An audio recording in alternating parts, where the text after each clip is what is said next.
Alam po ba ninyo na si Yusek Cabral ay nag-text kay Senator Soto? Opo, nakita ko po yung privilege speech po ni Senator Lacson na pinakita yung text message. Concentrate po tayo sa text niya kay Senator Soto. Yung po'y ginawa niya nung kami po ay ma-proclaim bilang senador. Tinanong po ba niyo siya kung bakit niya ginawa yun? Opo, tinanong ko po siya. In fact, nung una ko pong siyang tinanong, sinabi po niya wala siyang communication kay Senator Soto. Na hindi totoo. Well, clearly po, hindi po totoo dahil lumabas po yung text message at kinonfront ko po siya ulit at nagpaliwanag po siya na sinasabi po niya, siya po daw ay nagtatanong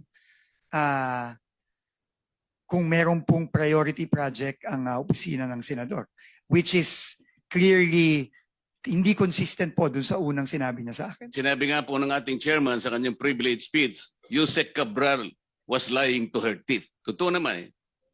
Bakit po niya ginawa yun? Siguro po, meron po siyang tinatago, Mr. Chairman. Hindi lamang po yun. Nagpresenta siya, gusto niya sigurong masiyahan si Senator Soto sa pag-aakala niya noon, Senator Soto kasi is a contender for Senate President. Tinanong niyo ba siya kung si Senator Soto lang ang tinext niya? Sabi niya, sana makita ko yung priority niyo, 500 million for now. Ibig sabihin, may trans pa yun eh. Alam po ba niyo kung meron pa siyang tinext na ibang senador sa ganun ding pamamaraan? Wala na po siyang sinabi sa akin ganun, Mr. Chairman. Naniwala naman kayo na wala na siyang sinabi? Siguro ho, mahirap pong maniwala kung yung una ko Dapat parang sana tanong. po bago niyo inallow siya na mag-resign, ay talagang pinagtatanong, dito po kasi nakasentro yung sinasabi ko sa inyong talamak at bulok na sistema ng DPWH. Hindi po siya dapat makalampas doon eh.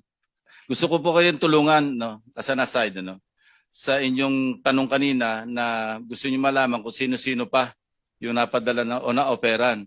Gusto ko pang ilagay sa record, ako po, 18 taon naging senador, never po ako na-operan na magsingit sa National Expenditure Program.